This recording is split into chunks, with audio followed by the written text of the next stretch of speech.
Merhaba arkadaşlar, yeni bir videoyla gene sizlerle birlikteyim. Bu videomuzun konusu bir otel acenta sayfası yapacağız. Şimdi burada şöyle bir şey var. Eklenti tabii ki ücretsiz bir eklentiyle bunu yapacağız. Eklentinin içinde aslında sırf otel değil, otel, apart yani daire kısmı var. Artı bir de tur kısmı var. Ama biz bu videoda otel kısmını işleyeceğiz. Otel kısmı biraz böyle hani detaylı. O yüzden bayağı sürecek işlemler. Ücretsiz bir eklenti ve her zaman dediğim gibi artı ve eksileri olacak. Ben notlarımı aldım. Ücretsiz sürümde neler dezavantaj olarak karşımıza çıkar? Ücretli sürümde ne gibi olabilir? Neler yani eklentiler falan, artı uzantıları falan var. Neleri kullanabiliriz, neleri kullanamayız? Onlara bakacağız. Eklentinin mantığı aslında Booking.com gibi düşünün. Booking.com ne? Mesela işte bir tur acenta sitesi. Buradan isterseniz otel, işte daire, apart, kiralık, işte seyahatinizi planlarsınız, turunuzu planlarsınız, kalacağınız yeri. Bunun gibi. Bu eklenti aslında ona ne diyeyim, onunla birlikte çalışacak şekilde ayarlanmış. Ama biz bunu nasıl kendimize çevirebiliriz bir yerde? Çünkü Booking.com'la çalışması için ücretli sürümünü kullanmanız lazım. Biz ücretsiz sürümüyle nasıl bir acenta sayfası yaparız? Yani bölgemizdeki otellerde işte kalınılabilecek turistik yerler, işte ne bileyim daire odası falan olan yerler, otel diyeyim işte, yani otellerde bunları işte sayfamızda pazarlayacağız, kiralayacağız, bilmem ne falan, bunları yapacağız yani. Şimdi en büyük eksilerinden birini söyleyeyim. Benim için, ben çalıştığımda demo sayfada gördüm tabii ki. Bunları bilin ki arkadaşlar, o yüzden belki de uğraşmak istemezsiniz. Eklentiyi tanımak istemezsiniz. Ama gene diyorum, inceleyin. İşinize yarayabilir, yaramaz. O ayrı bir şey ama bakın, hoşunuza gidebilir. Belki daha değişik fikirler aklınıza gelebilir. O yüzden eklentiyi inceleyeceğim. Bu bölümde otel kısmını yapacağım. Eğer fırsat bulursam tur ve diğer apart yani daire kiralama kısmını da yapacağım arkadaşlar. Onların videolarını da çekmeyi düşünüyorum çünkü. Eklenti güzel, yeni bir eklenti sayılır bu. Çünkü WordPress eklenti sayfalarında çok fazla böyle bir yani yüklenme olmamış. Ben sayfalarında gezdim. İşte ofisiyel geliştiricinin sayfasında falan da işte oralara da baktım ettim.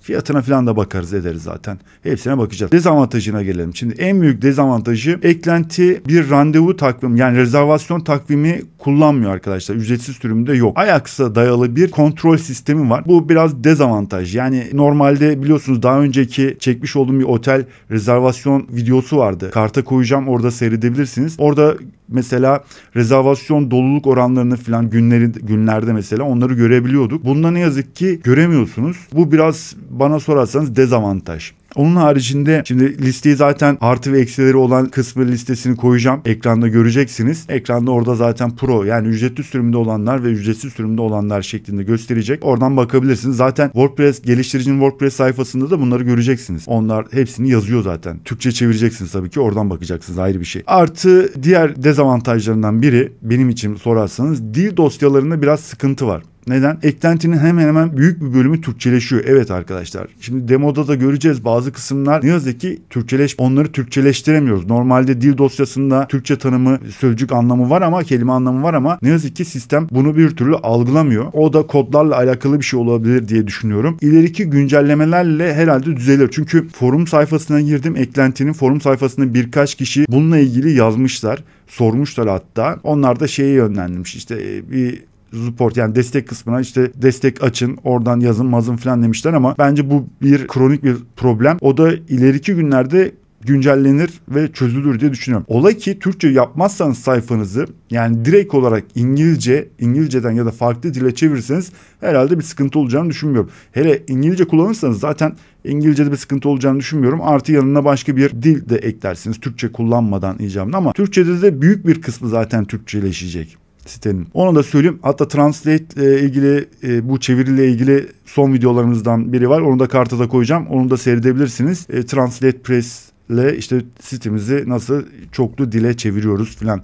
Bir iki tane video var hatta. Bir Translate Press var, bir de G-Translate vardı. Evet, kanalımızda 2 video var. Çünkü videolar çoğaldıkça ben de takip etmekte zorlanıyorum arkadaşlar. Neyse, uzun lafın kısası, bu artı ve eksilerini söyleyeyim ki baştan bilin. Ondan sonra işte boşu boşuna icabında vakit kaybetmeyin arkadaşlar. Ben mecburen çünkü bitirmem lazım konuyu. Hatalarla karşılaştım. Hani böyle kullanılmayacak bir hata olsaydı zaten bunun videosunu çekmem. Bu şekilde de kullanılıyor mu? Evet, kullanılıyor. Paylaşımda YouTube topluluk sekmesinde de resimlerini zaten paylaştım. Oradan da takip eden arkadaşlarımız oluyor çünkü. Projeyle ilgili ekran görüntülerini falan alıyorum. Orada da paylaşıyorum zaten. Şimdi geliştiricinin WordPress sayfasına gireceğiz. Oradan bir demo sayfamıza bir bakalım. Sonra da bir ofisiyel sayfasına gidip fiyatlarına bakarız. Onlara bakarız. Sonra da uygulamaya geçeriz. Hadi bakalım, gidelim. Geliştiricinin WordPress sayfası arkadaşlar. Bu İngilizce tabii ki. İngilizce şeklinde. Hemen Türkçesine geçelim. Türkçesi de bu şekilde arkadaşlar. Tourfik. Eklentinin ismi Tourfik Ultimate, işte otel rezervasyonu, seyahat rezervasyonu ve daire rezervasyonu. Dediğim gibi eklentinin içinde 3 çeşit bir kısım var. 3 çeşit kısım var aslında arkadaşlar. İsterseniz üçünü bir arada da kullanabiliyorsunuz. Yani seçerseniz seçeneklerde göstereceğim onu zaten eklentiyi kurduğum zaman. Orada mesela üçünü de seçebilirsiniz. Komple aynı Booking.com gibi bir siteniz olabilir. Yani ama bu videoda biz otel kısmını alacağız. Otel rezervasyon kısmını alacağız. Bir sonraki videolarda falan tur kısmını da almayı düşünüyorum. Onları da bir incelemeyi istiyorum. Bakmadım ben, doğrusunu söylemek gerekirse. İşte geliştiricinin videolarından falan baktım ve artı geliştiricinin dışında da farklı yani videoda göremedim. Biraz güncellenmesi lazım o videoların ama olsun. Gene iş görüyor ve o bölümleri de şey yapabiliriz. Videosunu çekebiliriz. En azından otel olmazsa belki tur rezervasyon kısmı işimize yarayabilir ya da işte daire rezervasyon kısmı işimize yarayabilir. Neden olmasın? Güzel yanı gene WooCommerce üzerinden, bakın bu da ücretsiz zaten. WooCommerce üzerinden ödemelerimizi alacağız arkadaşlar. Bu da güzel bir şey. Ücretli sürümünde kısmi ödeme kısmı var, güzel bölümü var ama o ücretli sürümünde tabii ki. Kısmi ödeme ile ilgili aslında WooCommerce'te çalışan eklentiler var. Benim bildiğim var.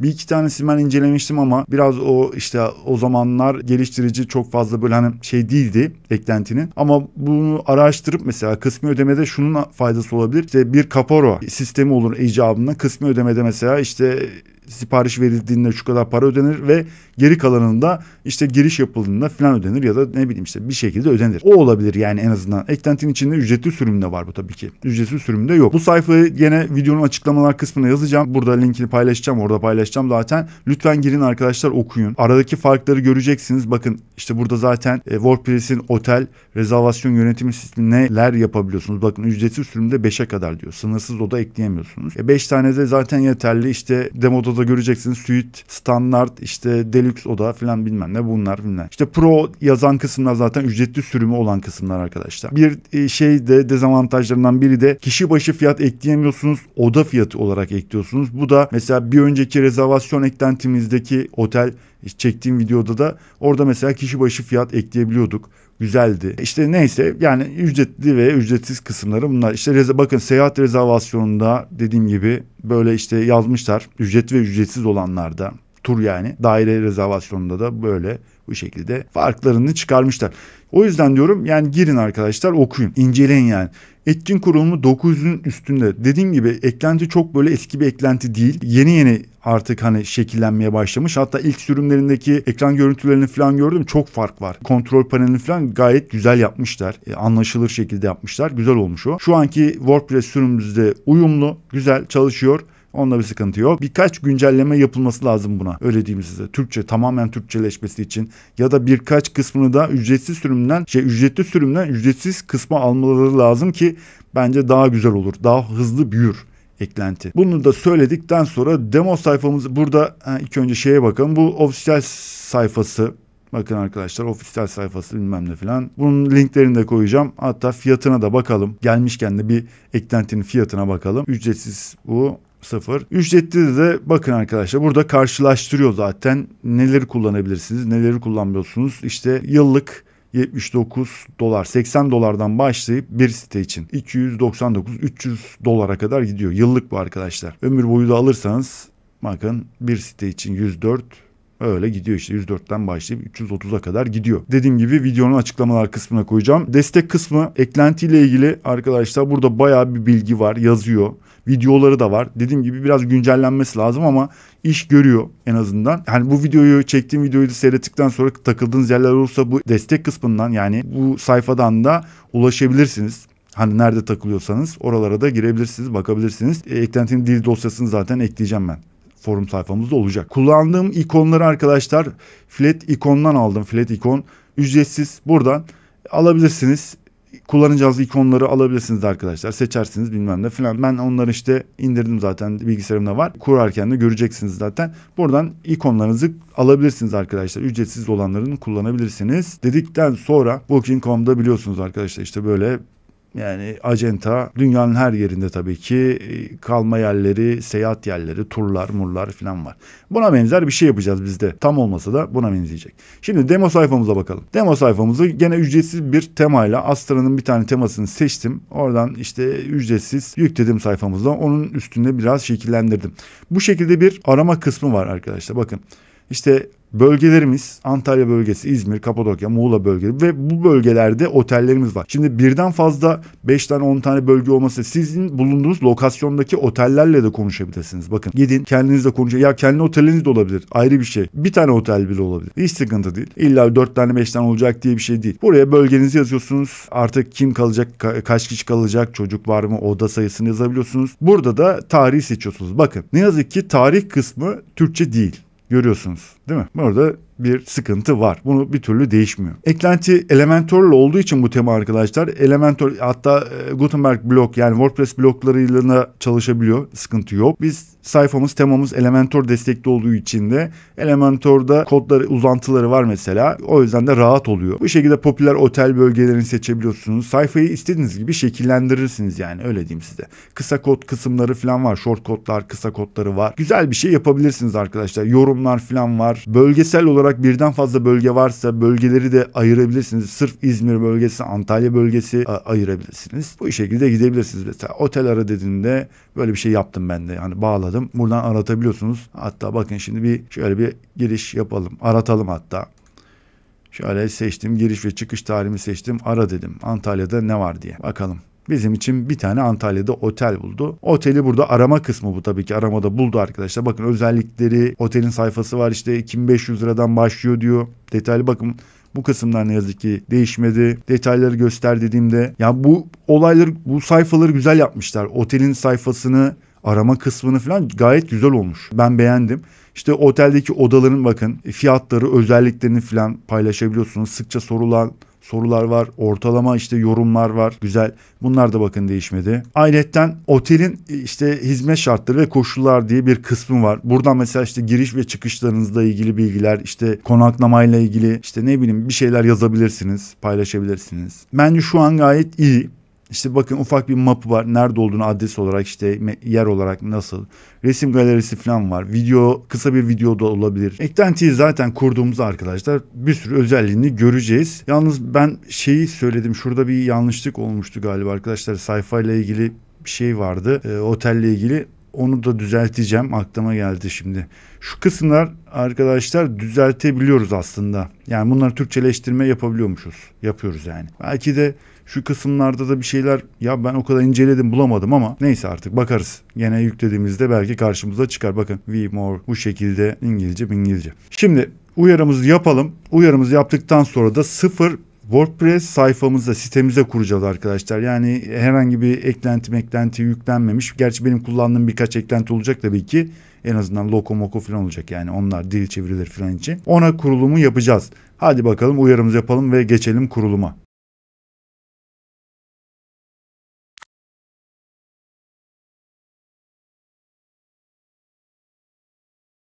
Sıfırdan bir WordPress sayfamız. Evet, bir sitemiz var. Bu şekilde VPA Agenta diye bakın.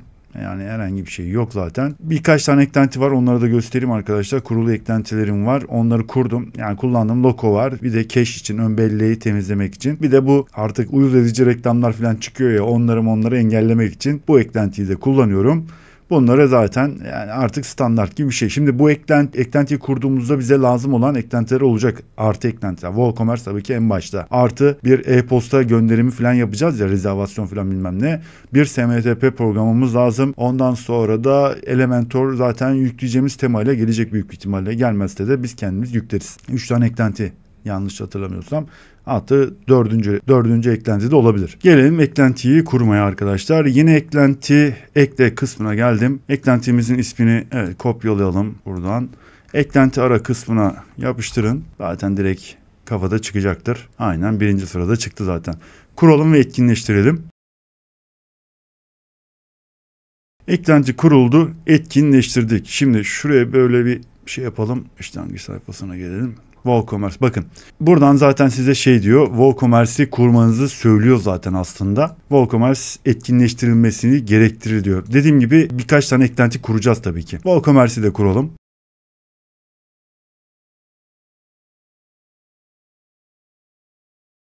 Şimdi WooCommerce kuruldu arkadaşlar.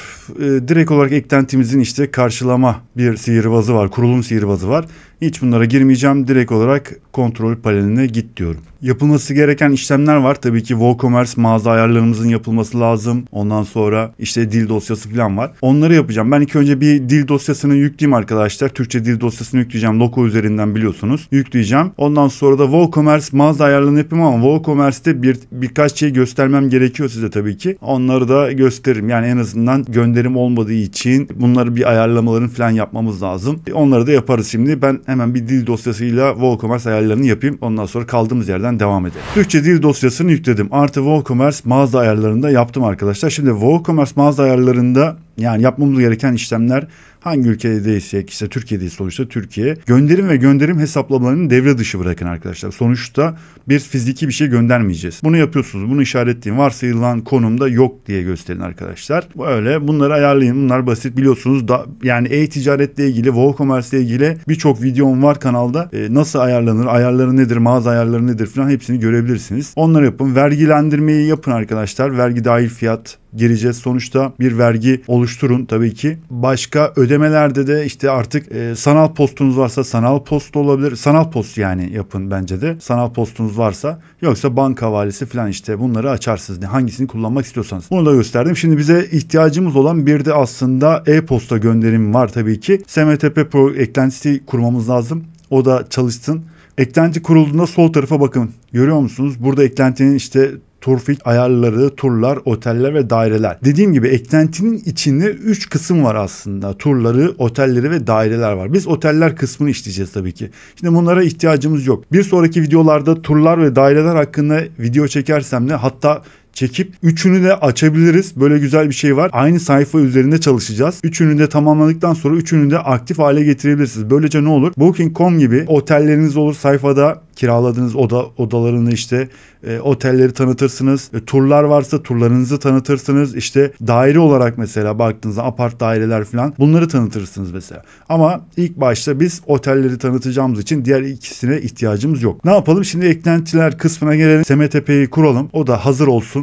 Onu da bitirdikten sonra artık eklentinin ayarlar kısmıyla devam edeceğim arkadaşlar. Artık eklentiye geçebiliriz. Eklentinin ayarlarını yapmaya başlayalım. Bir taraftan da tanıyalım hem bir taraftan da ayarlarını yapalım. Eklentinin sekmesine bastığınızda ilk karşıladığı sayfa bu. Şimdi raporlar kısmı ücretli sürümlü. Şu an herhangi bir şey ben demoda baktım. Ne yazık ki göstermiyor rapor kısımlarını. Ama buralarda mesela toplam işte oteliniz varsa kaç otel olduğunu, rezervasyonunuzu falan onları gösterebiliyor. Kontrol panelinde burası zaten gördüğünüz gibi. Ayarlar kısmına gelelim ve eklentinin ayarlarını şöyle bir bakalım. %80-90 belki dediğim gibi Türkçeleşiyor arkadaşlar. Bayağı faydası oluyor Türkçe olmasının. Eğer değiştirilecek kısımlar varsa Loco üzerinden değiştirin arkadaşlar. Biliyorsunuz ben sonuçta makine çevirisi bunlar.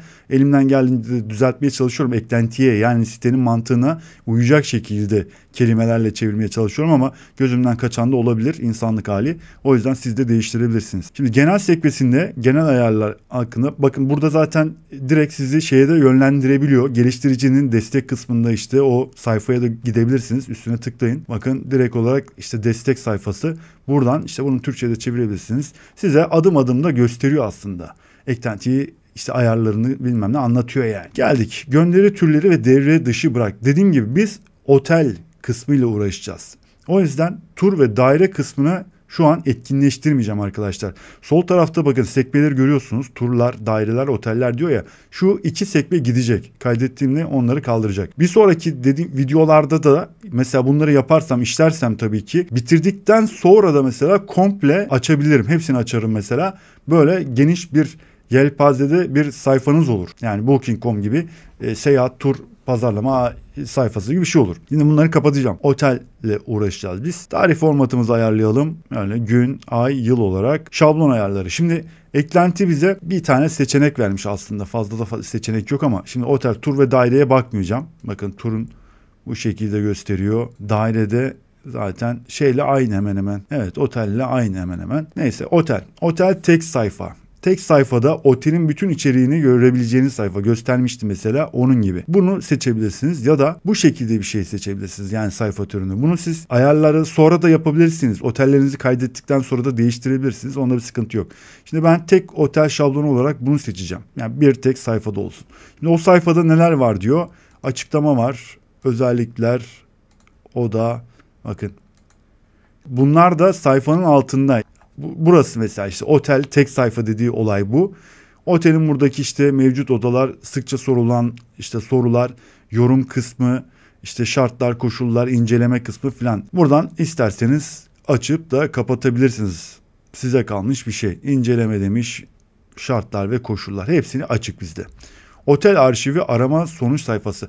Otellerin sıralandığı işte hani o bölgede dediğimiz olay var diye o kısım arkadaşlar. Onu da bu şekilde yapacağım. Liste şeklinde olsun. Böyle de seçebilirsiniz. Bakın bu şekilde de çıkabilir. Ben yine bu şekilde seçeceğim. Arşiv düzeni liste ya da ızgara. Izgara dediği yan yana 2 tane 3 tane şekilde modül şeklinde ama liste şeklinde olması yani böyle aşağı doğru akması sayfa şeylerin, otellerin daha güzel görünür diye düşünüyorum. Onu da değiştirebilirsiniz, fark etmez. Görünüm bileşenler kısmından widget'i var arkadaşlar. Widget'i de ayarlayabiliyorsunuz tabii ki. Eğer bir sidebar yani yan tarafta böyle bir sağ ya da solda bir kenar bölümü kullanıyorsanız widget'inizi ayarlarsınız. Ona da bakarız icabında fırsatımız olur. Unutmazsam tabii ki. Bazen işte bunları söylüyorum ama videoda öyle bir akışa kapılıyorum ki bazen unutuyorum arkadaşlar. Bunu seçiyorum ben. Yine kaydet diyeceğim şimdi. Evet, seçenekler başarıyla kaydedildi dedi. Tur seçeneklerimize bir bakalım. Gerçi tur diyorum, pardon, tur yok. Şimdi hatta bunu kaydettik. Bir daha şöyle yapacağım. Bir dakika. Şu turlar ve daireler gitmesi lazım. Vendor. Vendor arkadaşlar, vendor booking bu çoklu yani şöyle diyeyim. Başkalarının da ilan verme ekleme kısmı ama o yok. Lokalde tabii ki böyle bir problem veriyor ama şeyde yok arkadaşlar. Normal internette öyle bir hata almıyorsunuz. Bundan dolayı böyle bir hata veriyor size. Ücretli sürümüne geliyor. Yani başka otel sahiplerinin sizin sayfanıza mesela eklemesi, o da ücretli kısmında var mesela. Otellerin eklemesi, o da ücretli kısmında. Bakın bir tek otel kısmı kaldı şimdi. Tekrar ayarlara geliyorum. Bu hata dediğim gibi internet üzerinde çıkmıyor. Çıksa zaten orada görürdük. Şurada hatta bakın oteller burada görürdük arkadaşlar. O hata yok. Ama eklentinin birkaç güncellemede daha iyileşeceğini düşünüyorum. Biraz hatta şey varmış gibi geliyor bana ama neyse artık. Burayı kaydettik. Geldik otel seçeneklerine. Şimdi otel seçeneklerinde burada her sekmede de bir belgeye yani sizi o destek kısmına yani buraya gönderiyor sizi aslında. Güzel bir şey baktığınız zaman yani sıkıştığınızda o kısma dönebilirsiniz. İnceleme bölümünü devre dışı bırak demiş. Evet derseniz bırakırsınız. Göstermezsiniz. Paylaşım seçeneğini devre dışı bırak demiş. Yani sosyal medyada da paylaşabiliyorsunuz. Minimum fiyatı göster. Tümü yetişkin çocuk tümünü göstersin. Tamam, burada herhangi bir şey yok. Tek sayfada. O da yapılandırması. Burada ücretli sürümünde diyor. Burada da yapacağımız bir şey yok. Burada da açılır pencere. Burada da ücretli sürümde. Burada da yapacağımız bir şey yok. Daire seçeneği otel tamam. Mağaza kontrol paneline gelelim. Ücretli. Kullanıcı seçenekleri gördüğünüz gibi hepsi ücretli. Sürümünde var yani ücretli sürümünde var bunlar. Yapamıyoruz bir şey. Çoklu satıcı dediği olay işte vendor kısmı arkadaşlar. Burada da herhangi bir şey kullanamıyorsunuz. Gene ücretli sürümünde. Bakın hepsi ücretli. Arama. Şimdi eklenti kurulduğu zaman 2 tane sayfa ekleniyor arkadaşlar sitenize. Yani sayfalar kısmına. Birisi arama kısmı. Otellerin işte aratacağımız zaman o arama formunu arattığımız zaman o sayfa ekleniyor. Artı bir de favori listesi yani ekleniyor. Favori listesinin olacağı sayfa ekliyor. Bakın burada zaten Türkçesinde de yazıyor. Şimdi sayfalar kısmına bakacağız. Arama sonucu sayfasını seçin. Bakın bu favori aslında. Bunu seçmemesi lazım. Bunu seçeceğiz. Şimdi sayfada da yapılacak bir işlem var çünkü. Hatta buradayken oraya geçelim. Şuradan bir tane sekme daha açacağım. Sayfalar sekmesine geldim. Bakın şimdi. WooCommerce ile birlikte gelen zaten sayfalarımız vardı. Bunlar da eklentiyle gelen sayfalar. Birisi favori listesi, biri de arama sayfası. Düzenli diyorum. Bunun ismini isterseniz değiştirebilirsiniz. Sıkıntı değil. TF Tufik yani. Tufik miydi? Turfik işte. TF-SH. Burada arkadaşlar dikkat etmeniz gereken kısım şu. Bakın burada şablonunu seçmeniz lazım. Yani bu şablon ne olacak? Arama sonuçlarını göstereceği şablon olacak. Bu sizde seçili olmayabilir. Yani farklı bir şey de olabilir. Burada varsayılan olabilir, bilmem ne başka bir şey olabilir. Olabilir.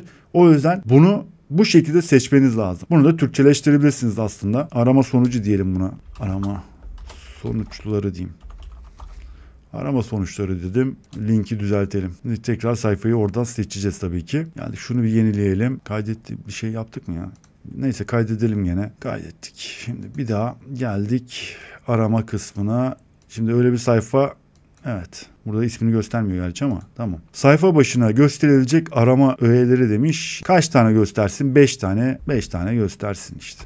10 tane neyse artık. Bunlar pro demiş. Bunlar tur aramasını az seçeneği devre dışı bırak demiş. Bunlar evet diyelim.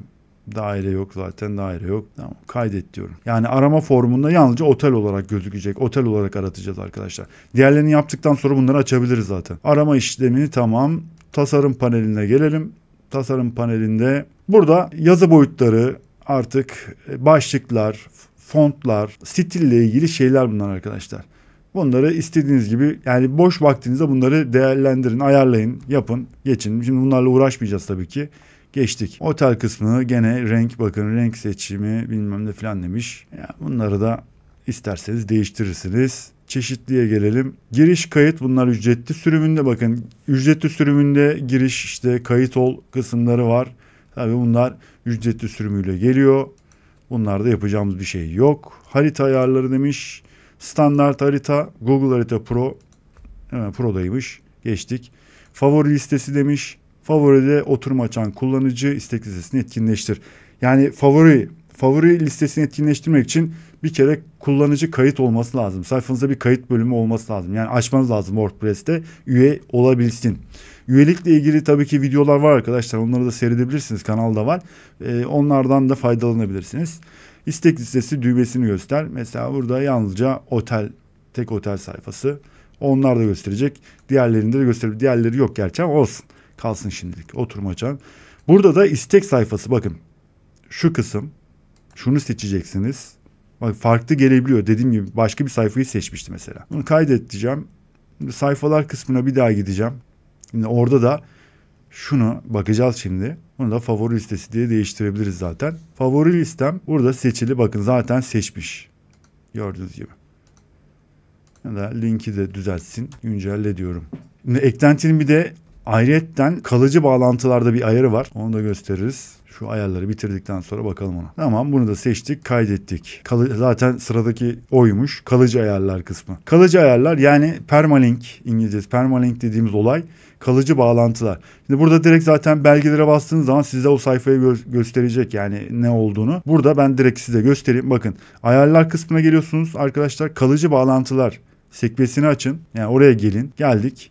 Burada normalde biz WordPress'te işte kalıcı bağlantı olarak bunu kullanırız ağırlıklı olarak zaten. Burada şöyle bir şey var. Bakın eklenti böyle bir kalıcı bağlantı. İsterseniz arşiviniz ve tek URL'leriniz için özel yapıları buraya gelebilirsiniz. Boş bırakırsanız bu şekilde mesela otelse otel, tursa tur, apartsa işte daireyse bilmem ne. Biz kısa URL dediğimiz olay. Tur seçiyoruz. Bunu otel seçiyorum. Yazıyorum yani. Bunu da daire olarak değiştirsin. İngilizce olarak kalmasın yani. URL kısmında öyle gözükecek. Şimdi bunu da kaydettik. Kapat. Geldik.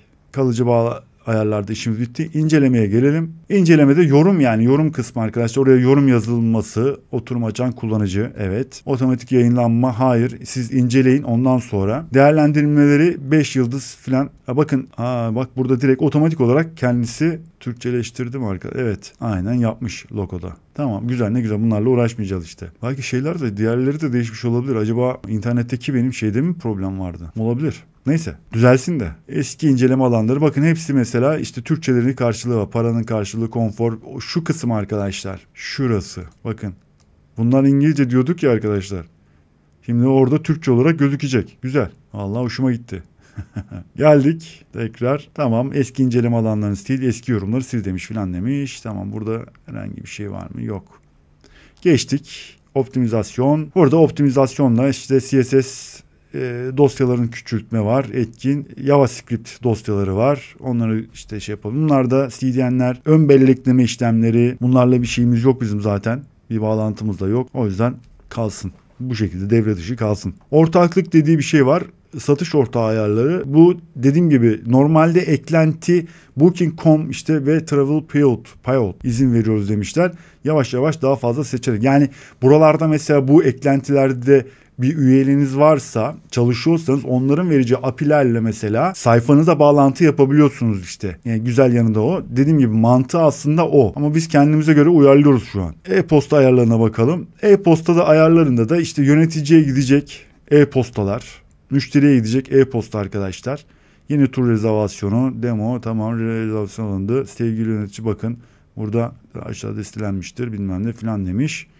Yani burada da işte İngilizce bilmem ne. Order filan. Satıcı e-postası demiş. Buradaki kısımları da e-postanızda kullanabilirsiniz arkadaşlar. Yani şöyle şunu alıyorsunuz mesela, alıp kopyalayıp mesela sayfanızda bir yere yapıştırabiliyorsunuz arkadaşlar. Yani şöyle atıyorum, bu şekilde yapıştırabilirsiniz. Ama bunu da kaydettik. Müşteri e-postasına bakalım bir de. Bu da müşteriye giden müşteri e-postası devre dışı bırak. Yok. Devre dışı bırakmayacağız. Açık kalsın. Rezervasyonunuz onaylandı. Burada rezervasyonla ilgili onaylanan ödeme bilgileri aşağıda yer almaktadır demiş bilmem ne filan işte bakın. Bu şekilde karşı tarafa giden bir e-postalar. QR koda bakalım. QR kod ücretli sürümünde var. Entegrasyonda o da entegrasyon. Müşteri yönetim sistemleri bunlar arkadaşlar. Publi, Zapier. Bildiğim öyle. Müşteri yönetim sistemleri olacak herhalde. Öyle bir şeydi çünkü bunlar. Gene araştırırsınız bilmiyorum tam ama içe dışa aktarma kısımları varmış. Ya genel olarak ayarlar bu şekilde. Hemen hemen ayarlarımızı yaptık zaten, bitti. Şimdi yardım iste demiş. Yardım iste neymiş? Bakalım. Yardım iste. Yardım istiyoruz. Belgelere e-posta desteği, canlı destek varmış. Video öğreticiler. Büyük bir ihtimalle işte canlı destek şeydir de ücretli kısımda, yani ücretli üyelere veriliyordur. Burada sıkça sorulan bakın, evet Turfik'de kendi profesyonel otel rezervasyon sisteminizi kolayca oluşturabilirsiniz demiş. Keşke de o takvim olayında yapsalarmış da güzel olmuş yani. Ücretsiz sürüm destekleniyor mu? Evet demiş. Bakın yani bunlarda da sıkça sorulan kısımlar belgeler. Belgelere buradan ulaşabilirsiniz. Kısa kodlara gelelim. Short kodlar, yani kısa kod dediğimiz olay. Burada işte bakın ana sayfamızda ya da fark etmez herhangi bir sayfada kullanacağımız kısa kodları burada oluşturabiliyoruz arkadaşlar. Mesela örnek arama formu değil mi? Arama formunu üstüne tıkladın, kısa kod oluştur dediğinizde bakın ne istiyorsunuz? Arama formu zaten. Stil varsayılan demiş. Tipi otel, yani otelde yapacağız. Yoksa mesela diğerlerini kullanırsak tümü olarak seçebilirsiniz. Hepsi işte tur, otel artı işte daire maire. Tam genişlik evet. Bunlar gelişmiş devre dışı etki bilmem ne. Tamam. Böyle yaptığınız zaman direkt olarak oluştur dediğinizde size gördüğünüz gibi kısa kodunu oluşturur arkadaşlar. Bunu alırsınız artık şeyde de öyle, yani WordPress bloklarında da bu şekilde yapacaksınız arkadaşlar. Kısa kodunuzu yapıştıracaksınız blok. Elementor'la şimdi biz çalışacağımız için Elementor yok ama tema yüklediğimizde zaten göreceğiz, onu da yapacağız.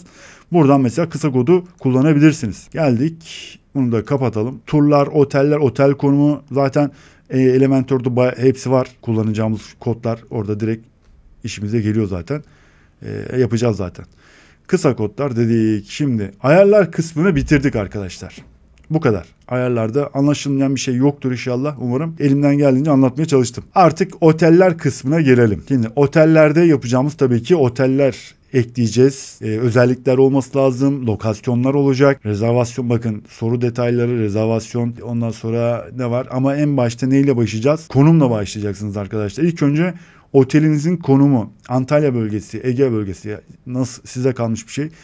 İşte Muğla, İzmir, Ankara neyse artık konumunu oluşturmanız lazım. Ondan sonra da özelliklere geçeceğiz. Daha sonra da tip dediği de arkadaşlar standart suite odalar, bu şekilde bir tip tür demeyeyim de tip diyoruz biz de. Tipler oluşturacağız. Suite oda, standart oda, deluxe oda bilmem ne. Sorular, detayları bilmem ne. Bu sayfanıza işte turla ilgili ya da otelle ilgili soru geldiği zaman burada göreceksiniz. Rezervasyon detaylarında Rezervasyon yapıldığı zaman da burada göreceksiniz arkadaşlar rezervasyon durumunu. Şimdi gelelim artık otelimizi oluşturmaya. Önce konumla başlayalım arkadaşlar. Konuma geldik. Şimdi oteli dediğim gibi bir tek konum da olabilir. Yani bir tane konum bir bölgede olabilir. Bulunduğunuz ilde olabilir. Neyse artık. Şimdi ben birden fazla yapacağım tabii ki. Yani örnek olsun hep. Önce diyelim Antalya. Antalya dedik. Ondan sonra şehrin bir resmi varsa resmini şöyle güzel. Ben tabii ki onların hepsini ayarladım. Aldım. Şunu seçtim. Konum ekle diyorum. Ondan sonra İzmir.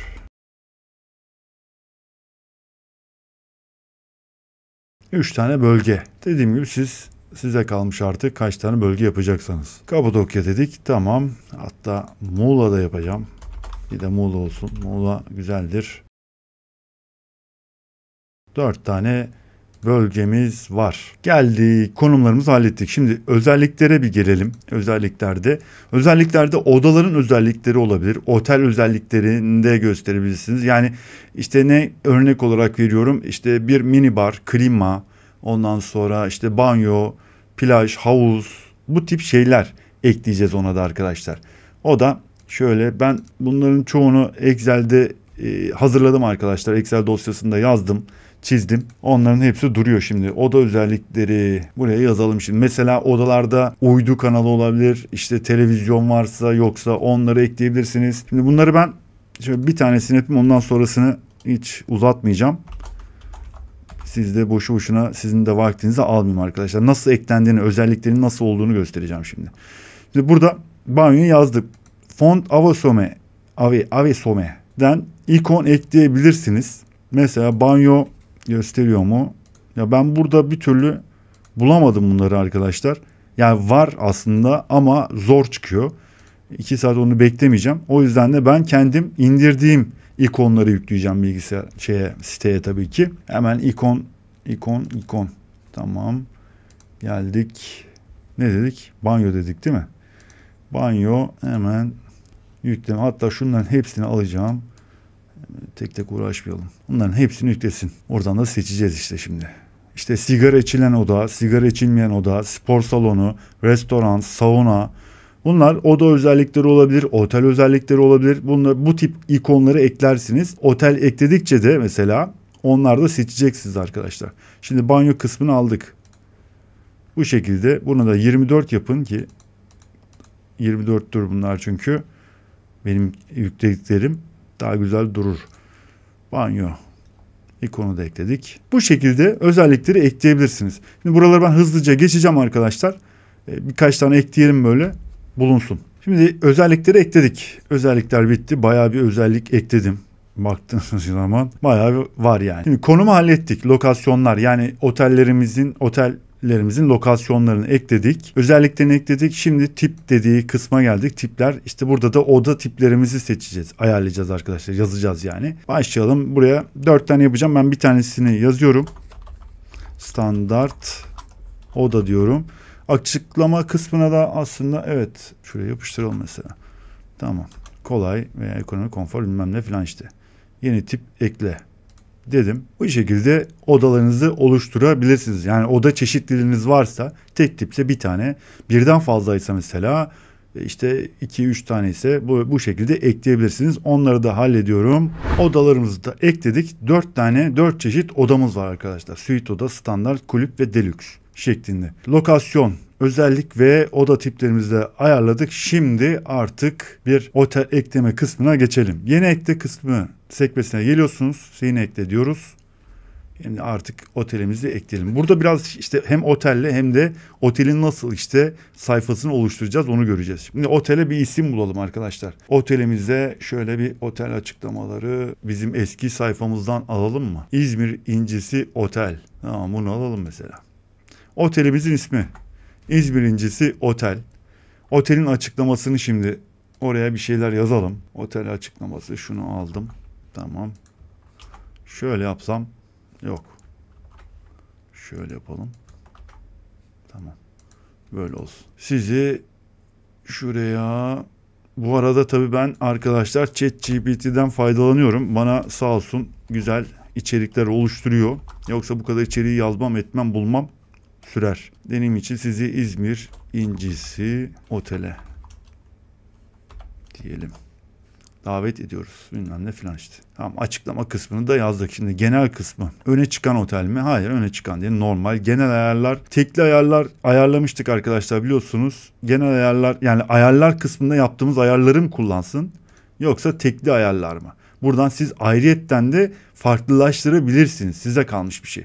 Biz genel ayarlar, yani yaptığımız ayarlardaki gibi aynı. Rezervasyon türü zaten arkadaşlar ücretsizde WooCommerce'te harici rezervasyon şekillerinde ücretli sürümde geliyormuş. Biz WooCommerce bizim işimizi görüyor.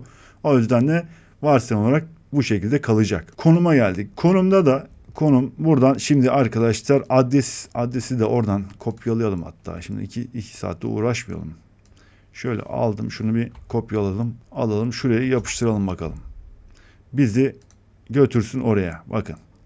Götürdü. Gerçi İzmir'di ya. Muğla'ya götürdü bu. Şöyle İzmir diyelim. Buradan bir yerden işte şuraya yapıştıralım. Ege, şu çok uzun. Şunları bir silelim. Balçova, İzmir. Tamam, bu şekilde kalsın. Yani enlem ve boylamını biliyorsanız zaten buraya da yazıp normalde göstertebilirsiniz. Sıkıntı yok yani. Ama konumu da hallettik. Galeri, video.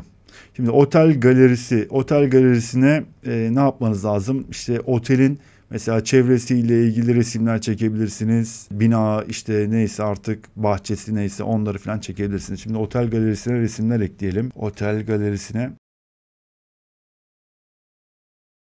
Yani otelle ilgili, odayla değil arkadaşlar bu. Ya odanın resimleri de olur aslında. Onda şey ama odayla ilgili zaten bir bölüm gelecek şimdi. Oraya da odanın resimlerini ekleyebilirsiniz. Şimdi otelle ilgili buraya da bir tane video. Mesela videoda hatta bakalım video linkimiz nerede? Oda özellikleri, video, şunu alalım.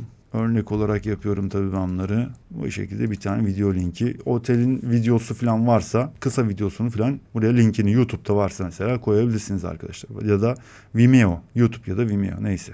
Otel hizmetleri. Şimdi bunlar tabii ki bakın havaalanı karşılama servisi demiş. Açık demiş. Açık demiş de ücretli sürümde geliyor ya. Yani. Geçtik. Alma işte bırakma bilmem ne falan aslında. Bunlar ücretli sürümde. Burada yapacak bir şey yok. Hepsi bakın pro. Ücretli sürüm. Oda yönetimi. Mevcut odalar. Şimdi bu otelde İzmir'deki otelimiz için işte nasıl odaları var mesela. Ücretsiz sürümünde 5 odaya kadardı yanlış hatırlamıyorsam. Ekleyebiliyorsunuz. 5 oda ekleyebiliyorsunuz 5 taneye kadar. Şimdi biz bu odada ne var? Hemen onları halledelim, yazalım. Mesela dediğim gibi standart odamız olsun. Oda başlığı standart. Tamam. Oda görüntüsü küçük resmi demiş. Tamam. Hemen bir tane küçük bir resim bulalım. Oda. Yükleriz. Tamam, aldık, bunu kullanalım şimdi. Küçük resmi. Galerisi. Dediğim gibi mesela bakın bu da oda. Odanın resimleri olacak şekilde. Tamam. Yatak sayısı. Odadaki mevcut yatak sayısı. Şimdi standart odada bir tane yatak var diyelim. Yetişkin sayısı bir yatakta kaç tane kalır? 2 kişi kalabilir. Çocuk yok. Kalamaz diyoruz. Standart oda. Suite odalarda falan onu mesela aktifleştiririz. Oda görüntüleri, oda boyutunu belirtin demiş. Burada mesela metrekare olarak biz tabii ki belirteceğiz ama şunu 10 metrekare diyorum. Atıyorum. Özellikleri seçin. Örneğin işte yapmış olduğumuz özellikler. Odada mesela örneğin kahve makinesi, mikrodalga, fırın, küvet bilmem ne falan demiş. Bunları işte odanın özelliklerinde demiş mesela. Biz gerçi havuz da ekledik ama neyse. İşte banyo var. Tamam. Klima var. Minibar var. Oda servisi var. Sigara içilen diyorum. Televizyon var. O kadar, tamam, yeter. Oda açıklaması. Şunu alalım. Gerçi yazmıştık herhalde. Şöyle. Tamam. Standart oda. Minimum konaklama 1 gün. Maksimum konaklama sınırsız, açtık onu. 10 gün, 20 gün, 30 gün neyse. Oda fiyatlandırma mantığı. Oda başına. Bakın kişi başında dediğim gibi videonun başında da ücretli sürümde geliyor. Oda başına yapıyoruz tabii ki mecburen. O yüzden de bir oda, bir kişilik yatak var. 2 yetişkin kalabiliyor. Oda başı fiyatı Yani kaç para diyelim? 2500 lira. Bir kişi de kalsa 2500 olacak. 2 kişi de kalsa 2500 olacak. Kişi başı olsaydı mesela bu sefer kişi başından fiyatlandırabilirdik. Ama oda başı fiyatlandırması yapacağız mecburen. İndirim türü isterseniz indirimde yapabilirsiniz. Hani mesela yüzde verebilirsiniz. %10 indirimi 250 lira işte mesela. Ya da sabit işte kaç para 500 lira indirim mesela icabında. Bu şekilde yapabilirsiniz. Yapalım. Bir tane yüzde verelim. 10 diyorum buna da. %10 indirimli. Gece fiyatlarını çarpsın. Evet, otomatik olarak gece fiyatlarının kaç gece kalacaksa 2500 lira çarpı işte 2 ise 2 ile yani çarpacak 5000 lira. 4 ile çarpacak 10.000 lira. Oda müsaitliği. Bu da otelde standart oda ne kadar var? Mesela yani kaç tane standart odanız var? 5 tane. 5 tane standart odam var burada. Tamam. Oda envanter yönetimi mevcut kullanılabilirliği doğru bir şekilde yansıtmak için rezerve edilen her oda için envanter sayısını azaltın. Bunu açıyoruz. Ama dediğim gibi takvim olsaydı daha güzel olacaktı burada. Çünkü doluluk oranını görebilecektik, göremeyecektik. Yani şu an Ajax tabanlı bir kontrol sistemi yapacak. Yani o da işte dediğim gibi çok şey gelmedi bana. İyi gelmedi. Neyse yapacak bir şey yok. Depozito işte dediğim gibi bunu da yani başka bir eklentiyle WooCommerce üzerinden yapılabilir mi? Yapılır diye düşünüyorum aslında. WooCommerce'e eklenip WooCommerce'te çalışabilecek olabilir diye düşünüyorum. Ödeme yöntemlerine kısmi ödeme yapıp. Mesela öyle bir şey olabilir. Yani bakmak lazım ona da açıkçası. Bunlar ücretli takvim işte o da ücretli. Şimdi başka bu otelde başka oda var mı? Var. Standart odanın yanında bir de deluxe oda yapalım icabında ya da suite oda yapalım. Yeni oda ekle diyorum. Ona da suite oda diyeceğim şimdi. Suite oda. Oda görüntüsü. Yükledik bakalım. Onun da şunu yaptım. Galeriye gene hepsini ekleyelim. Ondan sonra yatak sayısı suite odada 2 diyorum buna. Onu da sallayalım. Yetişkin sayısı 2. Çocuk sayısı da 2 olsun. Yani 4 kişilik. Oda da 30 metrekare olsun. Büyük. Burada da ne var? Banyo var. Klima var. Mini bar, oda, servisi, sauna var atıyorum. Sigara içilmez. Spor salonu da var.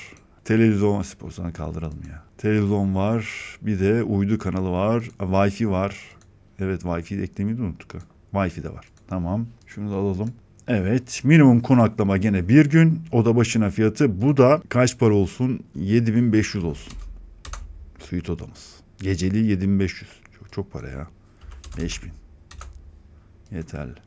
Ama dediğim gibi işte burada kötü yanı o. 5000 odayı tuttuğunuz zaman kişi başından hesaplanmaz. O da işte ne olur? 4 kişi de 5000'e kalabilir. Ben de çok insafsız düşünüyorum herhalde ya. Kalsın ne var canım. İndirim türü hiçbiri. İndirim yok. Gece fiyatlarını çarpsın. Oda müsaitliği. Bundan da 7 tane odamız olsun. Suite odamız. Oda envanter. Evet. Tamam.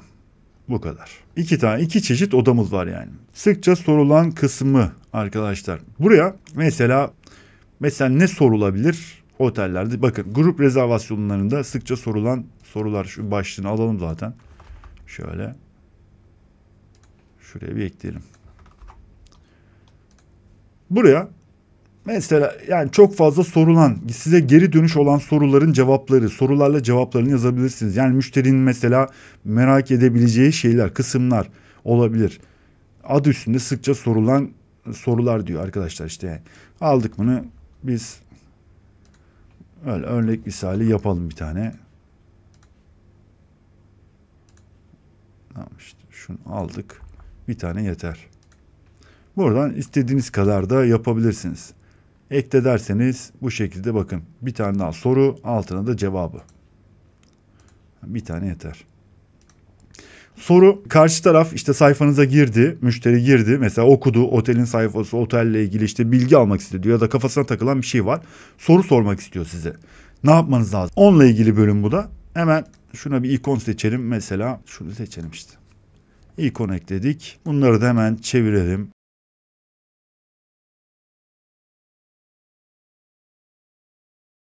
Şu kısım arkadaşlar.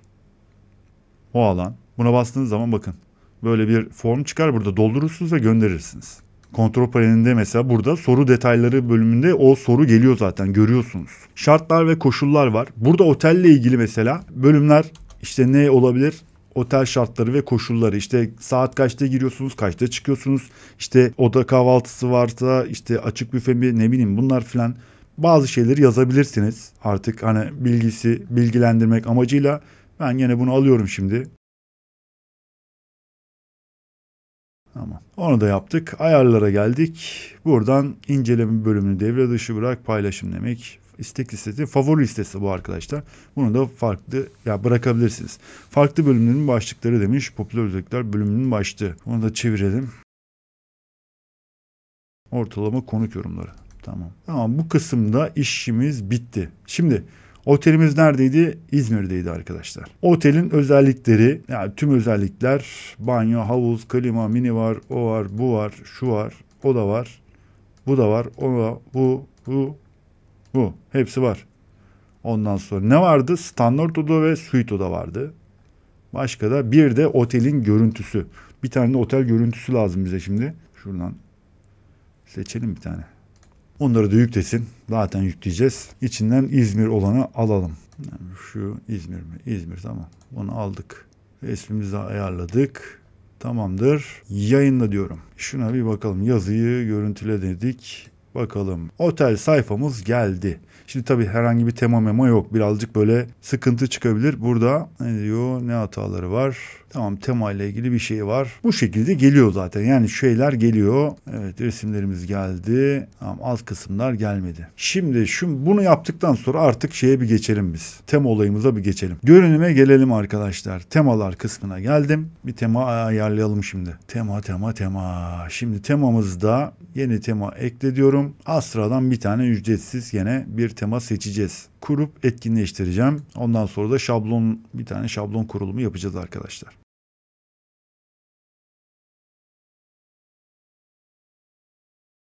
Evet, temayı kurduk, etkinleştirdik. Şimdi şöyle bir sayfaya gelelim. O vendorla ilgili herhalde bir sıkıntı var. Şunu da bir yenileyelim bakalım. Aynı hata devam ediyor. Desing bir açıklama, PHP, template, hotel desing. Lokalde niye böyle bir hata yaptı ona bakarız. Bakalım.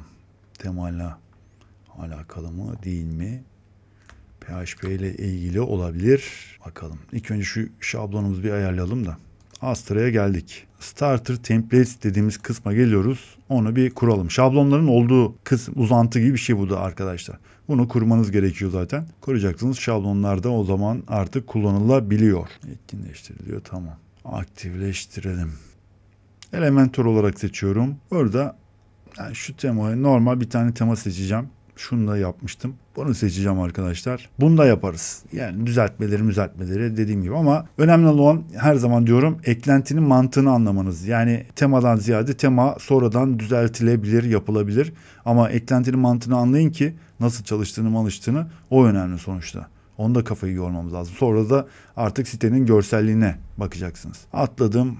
Tamam, bunlar böyle kalsın. Hiçbir şey değiştirmiyorum. Şunları da artık kursun. Elementor'u kuracak zaten. Bir e-ticaret sitesi değil bu sonuçta. Normal bir site, web sitesi. Elementor'la. O yüzden Elementor'u kuracak. Evet. Tema kuruldu. Temayı kurduk. Şimdi şöyle bir gidelim. Bakalım. Yani şu hatalar biraz canımı sıktı. Lokalde demek ki, yani normalde internette böyle hataları vermedi. Lokalde veriyor. Lokalde de ilk defa kuruyorum arkadaşlar. O yüzden böyle bir hata verdi ama bakacağız şimdi. Şunlarla ilgili bir ne varmış burada? Açıklama alanına bir bakalım. Hatta açıklama alanına tüm oteller düzenli, oda yönetimi, standart oda. Ön belleği temizleyelim. En azından böyle şeyleri de karşılaştığımız zaman çözebiliyorsak iyi. Siz de karşılaşırsanız hataların nasıl çözüleceğini bir şekilde görürsünüz arkadaşlar. Gene aynı hatayı desync. Evet, bu sefer de desync ile ilgili ayarlara bir bakalım. 298. satırda. Bir daha bakalım. Evet, şeyde hata var o zaman. Ama dediğim gibi, yani bu lokalde verdi bu hatayı. İnternet sayfasında hata yok arkadaşlar. Bunu da artık işte dediğim gibi belirtmek lazım.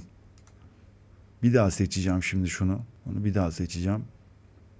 Bir daha deneyeceğim, bakayım. Bakalım ne diyecek. Evet, aynen öyle. Bunda bir sıkıntı var. Şu dizayn temasında bir sıkıntı var arkadaşlar. Yani lokalde var aslında. Şeyde yok. İnternette yok. Çünkü internette kullandığım da aynısı arkadaşlar. Şöyle hemen ayarlara gelelim. Genelde. Bakın bu seçili zaten. Bu da seçili. İnternette bir sıkıntı yok ama lokalde bir sıkıntı var. Yani o temada bir sıkıntı var. Biz de bunu seçeriz o zaman. Ne yapalım yani? Bunu seçeriz. Bu da böyle kalsın. Öyle bir kaydedelim bakalım. Tamam. Bu şekilde olsun bakalım. Popüler özellikler, mevcut odalar, oda detayları demiş. Suite oda. Evet, burada gösteriyor. Özellikler bilmem ne filan. Maksimum. Bu kadar böyle.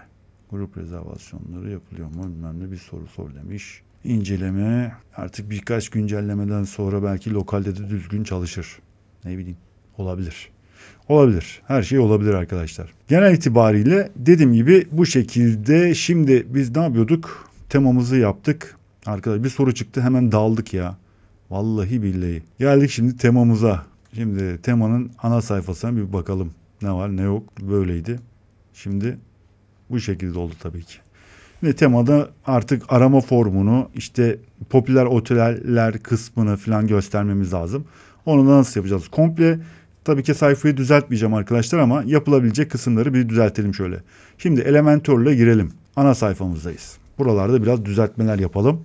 Hem de Elementor sayesinde işte bu eklentinin uzantıları, yani Elementor uzantılarını kullanalım. Ana sayfamızda gösterelim. Tamam. Şimdi şurayı bir değiştirelim. Bir sayfamızın şeklini, şemalini şöyle bir güzelleştirelim. Şimdi buna güzel bir resim alalım. Şunları alayım bir. Şuraya. Şunu alalım. Header'ımızı bir aldık. Header'ı aldık. Buraya şimdi aslında formu şunu kaldırsak, şunu bir kaldıralım.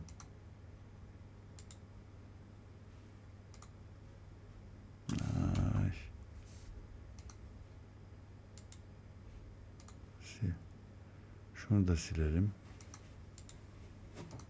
Dedik. Buraya bu ne? 3 yapalım. 4 yapalım.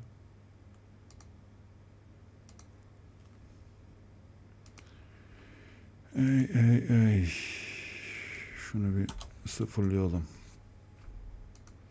Ondan sonra tipografi. Tamam dedik. Metin rengi beyaz olsun yine. Tamam. Onu da 3 yapsak. 2 yapalım. Tamam, buraya bunu büyütürüz ya. Neyse. Şimdi şuraya arama formunu bir atalım. Arama formu. Turistik arama formu yatay demiş. Şuraya bir atalım şunu. Şunu da kaldıralım hatta. Tümü demiş. Kaldıralım. Otel yalnızca. Dedik. Onu da bir silelim.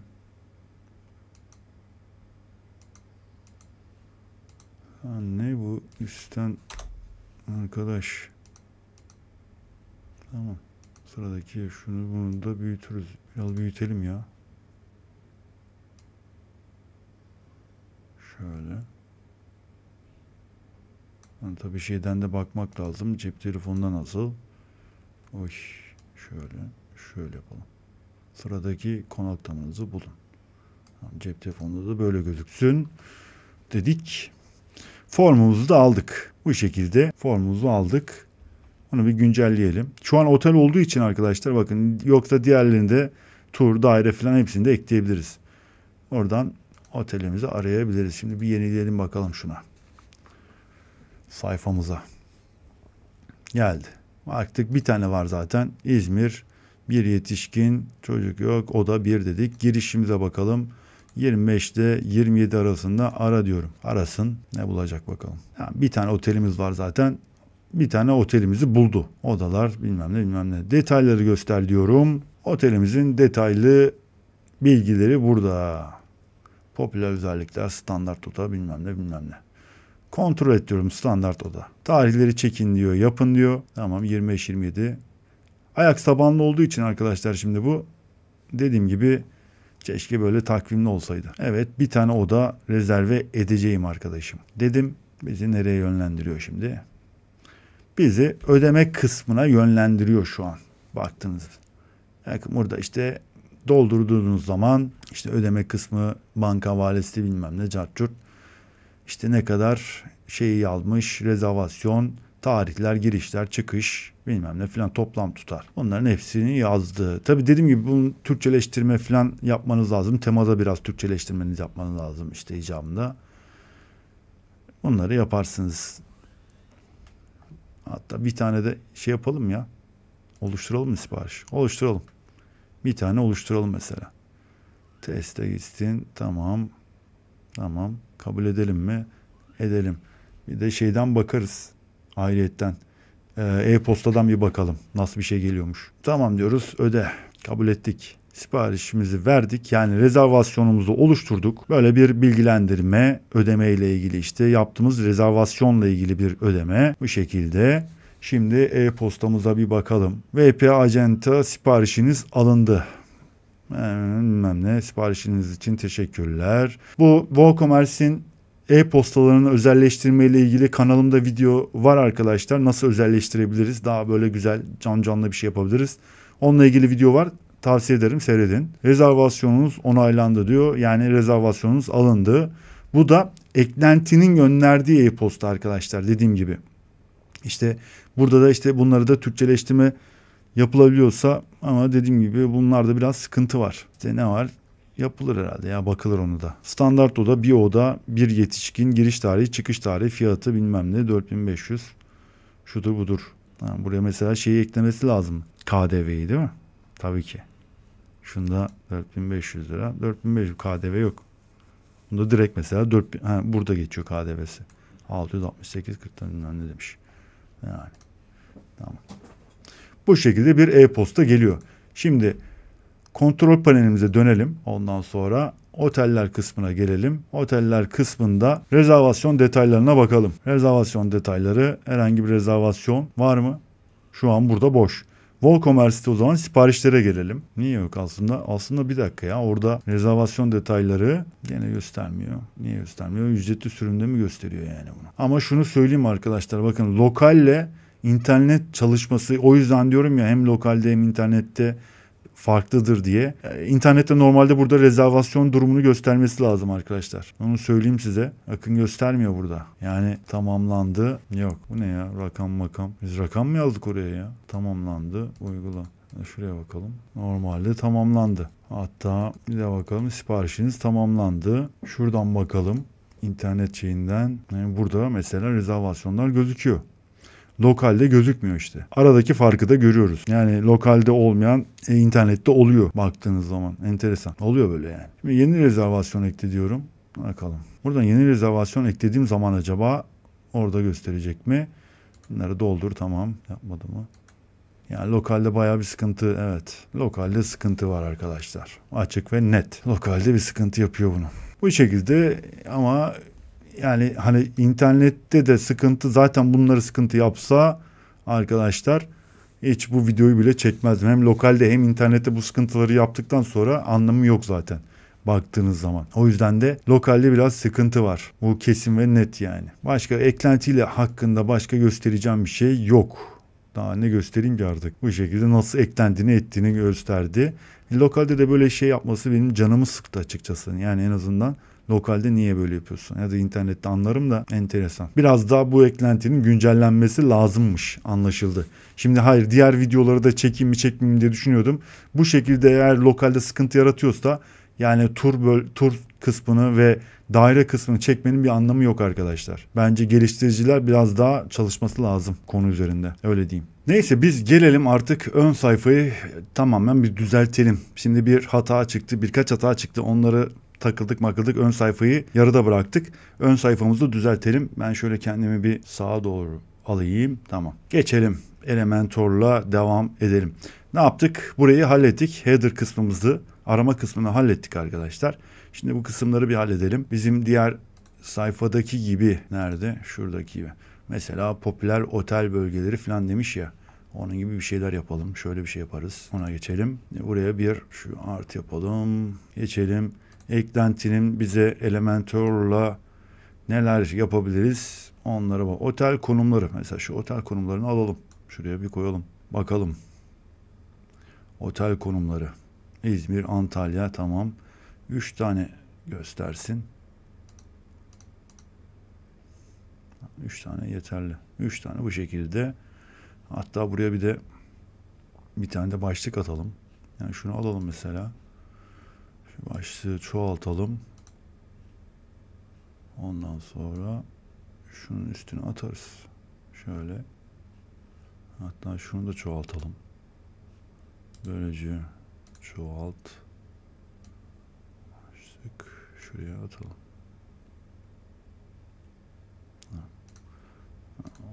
Otel konumları mesela.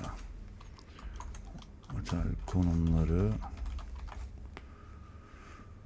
Böyle eklediğimiz otellerin konumlarını bu şekilde de mesela yayınlayabiliriz. Dediğim gibi eklentinin bize vermiş olduğu Elementor'la bu Gutenberg bloklarda da var arkadaşlar. Bloklarda da bu şekilde ekleyebilirsiniz zaten. Böyle burada gösterebilirsiniz. Bastığınız zaman sayfaya direkt otel kısmına geçer. Güncelle diyelim hatta. Niye böyle olmuş? Şöyle büyütelim. Ha, şu hatadan dolayı. Tamam. Ondan sonra şunu bir kaldıralım zaten ya. Bu bizim pek işimize yaramayacak. Şunu alalım. Mesela şunu şuraya alalım. Tamam. Buraya mesela Kapadokya resmini yerleştirelim değil mi? Kapadokya resmini koyalım şuraya. Şöyle resim. Tamam. Ondan sonra buraya da mesela bir yazı. Bu linke de şöyle yapalım. Bir güncellesin. Yani Kapadokya bölgesinde bir otel olsa iyi olurdu aslında. Kapadokya. Otel lokasyon. Yani burada bir şey yok ama şu linki alacağım. Kopyala. Buradan mesela şu butondan Kapadokya kısmına bir link verebilirim. Ona da otel. Otel bak diyeyim şuna. Tamam. Bu yazıları tabii ki değiştireceksiniz arkadaşlar. Böyle bunlar efektleri verebiliriz. Mesela şöyle gelişmişe gidelim. Arka plan buna hareket efekti sağdan bir şekilde biraz da yavaş olsun. Tamam. Buna da bir efekt verelim. Bu da soldan. Soldan yavaş. Tamam. Böyle güncelleyelim. Ve buraya tabii ki bir yorum, güzel bir yorum buraya yerleştirebiliriz. Ama biz bakalım daha ne ekleyebiliriz. Şöyle bir artı yapalım. Gene gelelim eklentinin. Başka ne var? Otel konumlarını aldık. Son otel kaydırıcısı demiş. Güncel blok. Şimdi otellerle ilgili yazılar da yazabilirsiniz arkadaşlar mesela. O tanıtım yazılı olabilir ya da herhangi bir yazılar. Blog tarzında yazılarınız olduğu zaman onları da burada paylaşabilirsiniz. Ön sayfada. Şimdi bizde öyle bir yazı yok tabii ki. Ne yapalım? Yapalım. O son oteller kaydırıcısı. Bakın burada tur var. Turlar içinde var. Daire var. Mesela 3 demiştim ya. Tur, daire ve otel. Son otel kaydırıcısı. Şunu alalım. Atalım bakalım. Yani bir tane otelimiz var gerçi. Burada mesela gene aynı şekilde şunu alabilirsiniz. Şöyle başlık. Çoğalt diyeyim. Aldık bunu. Şuraya koysak. Yok. Neredeydi? Ha şurada. Oraya aldık. Popüler oteller diyebiliriz mesela buna. Ya da popüler oteller dedik mi zaten? Otel konumları. Popüler oteller. Ya da en çok işte bakılan popüler oteller dedik. Bölücüyü de çoğaltalım.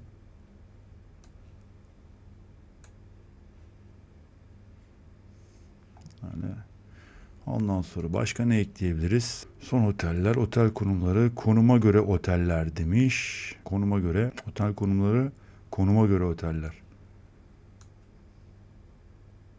Konuma göre.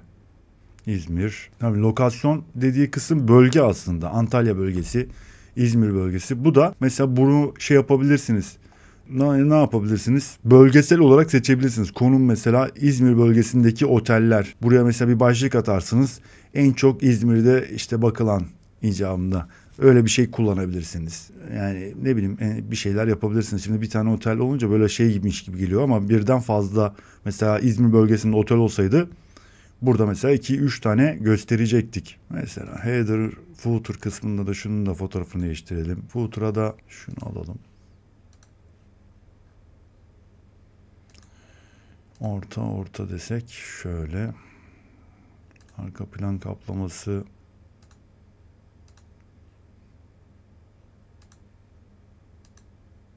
şöyle olsun.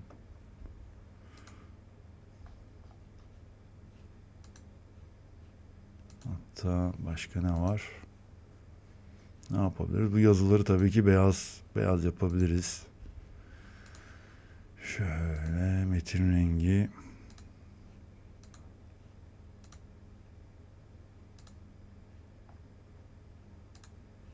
Böyle. Bu şekilde bir footer alanı da yapabilirsiniz mesela. Bakalım şimdi bir daha. Tabii otel konumları öyle. Şuraya işte bir başlık Kapadokya ile hakkında işte. Yani neyi böyle vurgulamak istiyorsanız bu şekilde yapabilirsiniz. Hatta bir de şu yorum şeyi vardı değil mi? Yorum. Şuraya alalım onu da. Güncel blog, otel, son otel konuma göre inceleme kaydırısı. Bu da yorum. Yapılan yorumlar arkadaşlar. Şimdi yorum gerçi yok. Yorum olmadığı için otel bak incelemeler otel ya da tur zaten ikisinde dairede yok. Yani bir tane yorum yazmamız lazım. Gelelim şimdi İzmir İncisi Otel. Bir yorum yazalım şuna. Gerçi bunda yorum ortalama yorum eklediğmiş. Tamam. 5 5 5 hepsine 5. Çok güzel. Çok güzel bir otel. Gönder. Tabii bu onaylanması lazım.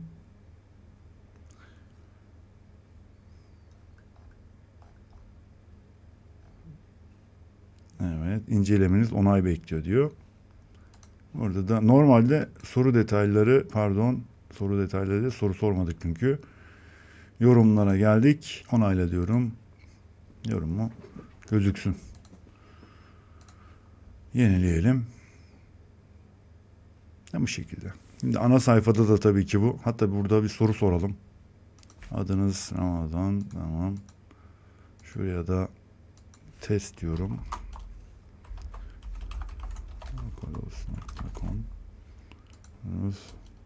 Otel açık mı? Gönder. Sorularınız gönderildi. Tamam bakalım gelmiş mi?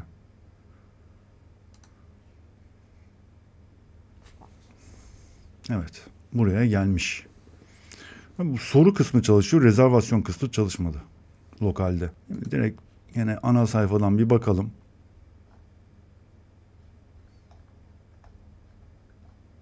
Böyle 2-3 tane olduğu zaman bu mesela slider gibi kaydırıcı şekli olacak burada böyle kayacak. Yorumumuzu da gönderdik. Başka ne var? Başka bir şey yok bunun ya. Daha da eklenecek. Otelle ilgili bir şey yok arkadaşlar. Konuma bunu ekledik. Tur var ve daireler var. Yani Elementor'la da bu şekilde ön sayfanızda istediğiniz sayfalarda mesela bunları ekleyebilirsiniz, çıkarabilirsiniz. Ana sayfayı biz işte bir şekilde böyle düzeltebilirsiniz. Dediğim gibi bu biraz görsellikle alakalı hani grafik işleri falan bunlar, dizayn işleri, stil işleri tabii ki. Onlara biraz böyle kafa yormanız lazım. Oteller detayları göster. Son bir bakalım böyle. Şuna bakayım. Bakın şimdi rezerve edin odaları görüntüle. Odaları görüntüle dedik. Kontrol et dedik. Tekrar işte bu tarafa geliyor. Tarih kısmına geliyor. 25-27 dedim. Tarih. Baktı şimdi sistem oradan kontrol etti. Evet diyor rezerve edilebilir. Tamam diyorum. Bir gün rezerve edeceğim. Ondan sonra bizi WooCommerce ödeme sayfasına göndermesi lazım. Bu şekilde de ödeme sayfasına geliyoruz. Buradan da ödememizi işte artık post cihazınız varsa artık post kredi kartı bilmem ne filan ödüyoruz. Rezervasyon yapılıyor. Bu kadar. Eklentiyi elimden geldiğince inceledik. Anlatmaya çalıştım arkadaşlar. Yani nasıl sıkıntıları olduğunu, sorunlarını, işte artı ve eksilerini bir şekilde ücretsiz. Biraz daha bunun zamana ihtiyacı var gibi. Hani güzel kontrol paneli falan görünümü, stili falan gayet iyi, başarılı yapmışlar ama biraz eksiği var. Bir şey gibi değil. Diğer bizim mesela ücretsiz olarak kurduğumuz Week Booking eklentisinde işte o otel rezervasyon eklentisinde o da buna bakarsanız daha performanslı. Ücretsiz sürümü bana kalırsa. Öyle düşünüyorum ben. Onda da tabii ki artı ve eksileri vardı sonuçta ama şu anki karşılaştırma yaparsak işte güzel yanında bu oluyor. Birden fazla eklenti böyle karşılaştırdığınız zaman da artı ve eksileri çıkarabiliyorsunuz. Yani o videoyu seyredin ki bu videoyla birlikte arkadaşlar arasındaki farkı da görebilirsiniz. En büyük sıkıntısı bana sorarsanız dediğim gibi lokalde bakın bu kadar sıkıntı çıkarıyor. Hiç normal bir şey değil bu yani. Ben hiç sevmedim o olayı. Lokalde bu kadar sıkıntı çıkarmasını. İnternette tamam sıkıntı çıkarıyor bazı şeylerde, dil dosyalarında bilmem ne falan ama işte bir temasında falan sıkıntı yok. Yani bir rezervasyon kısmında bir sıkıntı yok arkadaşlar. O yüzden de bilmiyorum, enteresan. Umarım faydalı olmuştur arkadaşlar. Biraz uzun bir konu oldu. Bunu da eğer bu şekilde de ben kardeşim lokalde değil de internette zaten uğraşacağım. Lokalde yapmayacağım. İnternette benim işimi görür bu derseniz, kullanırım derseniz siz bilirsiniz tabii ki. Faydalı olmuştur inşallah. Tabii ne diyeyim ama dediğim gibi ben bu eklentinin tur bölümüyle daire apart kısmını videosunu yapmam arkadaşlar. Yapmayacağım yani. Açık ve net. Bu şekilde olmaz. Onu söyleyeyim. Beğendiyseniz arkadaşlar bir beğeni, yorum yazarsanız da çok sevinirim. Abone değilseniz de lütfen arkadaşlar abone olun destek için. Bekliyorum. Bir sonraki videoda görüşmek üzere. Kendinize iyi bakın. Hoşça kalın.